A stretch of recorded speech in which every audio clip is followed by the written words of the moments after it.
Today's photo is from View from My Porch on Instagram. When you're looking at a photo reference, you want to break it down into the big shapes first, and then notice the smaller shapes and the colors, and also notice the dark values.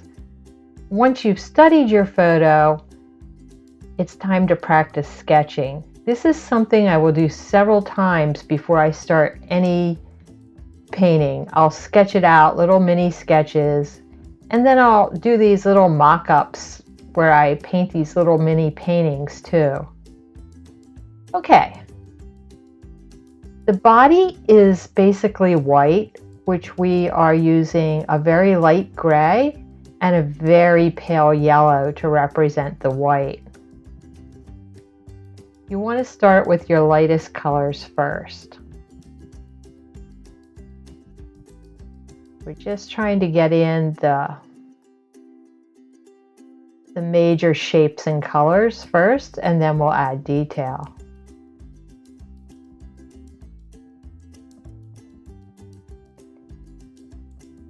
The head of the bird is a mixture of cobalt blue and burnt sienna. It has just a touch of quin rose in it to give it sort of a warm purpley blue color. So today we're using three colors. We're using cobalt blue, burnt sienna, quin rose, and quin gold.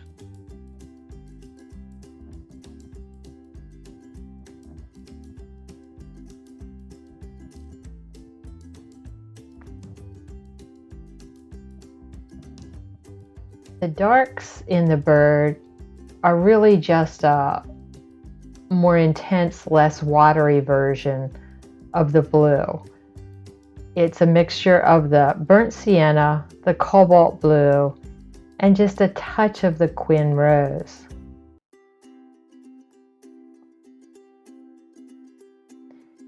In this photo, this bird, one of the reasons why it is so appealing are those fluffy little orangish yellow feathers that stick out the side.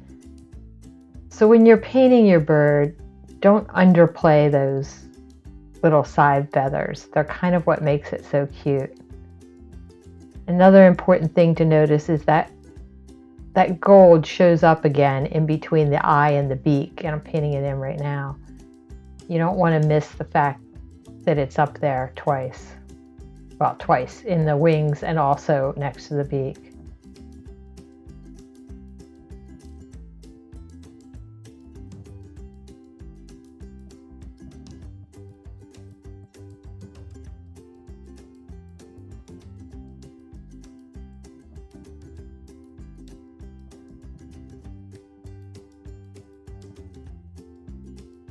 Just trying to build up the body of the bird to give it some roundness.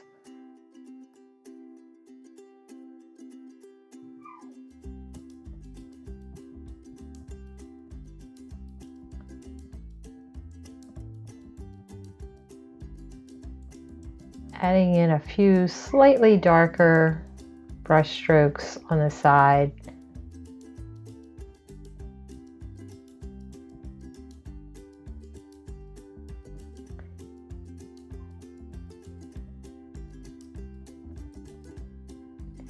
Putting in the branch, the beautiful thing about branches is they can be any shape you want them to be. Branches grow in all kinds of shapes.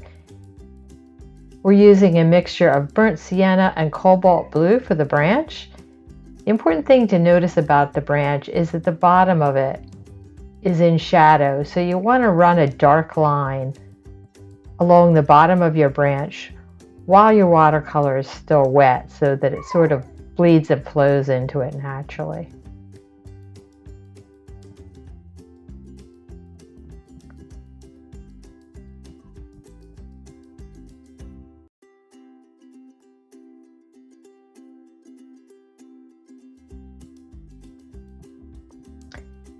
I don't want to add too much detail to the branch because I want the focus to stay on the bird, but I want to add enough detail that it's interesting and reads as a branch.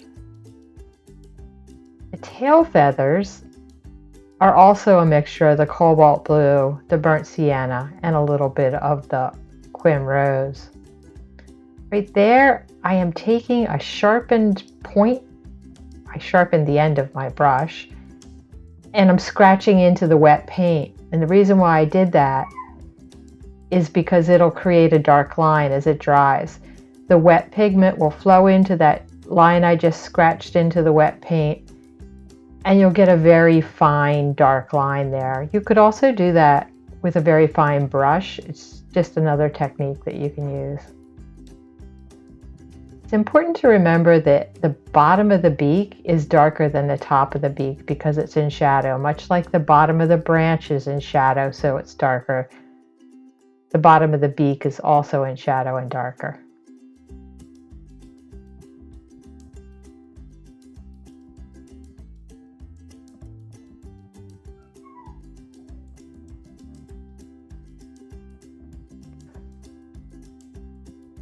Okay, that's looking pretty good. Let's get those feet in there. When I do bird feet, I tend to simplify them. And that's because I just don't want the focus to be on the feet. It's just not where I want the viewer's eye to go, so I don't add a lot of detail there.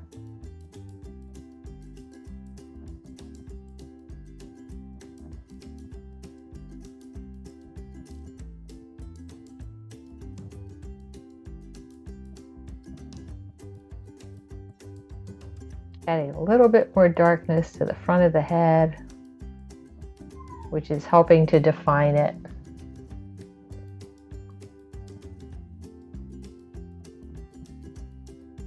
It's always a balance between adding enough detail that it looks 3D and reads like a bird, but not so much detail that you lose that fresh modern look.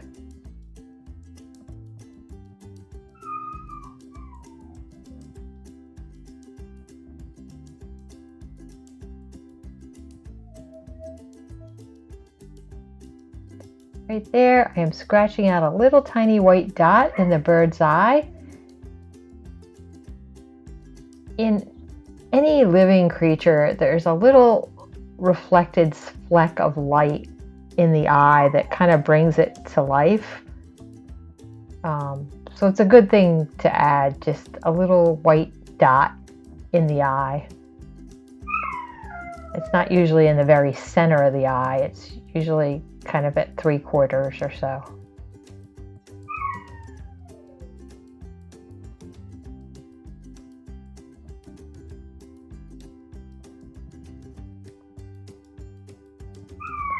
Right, I think that's pretty good. I'm pretty happy.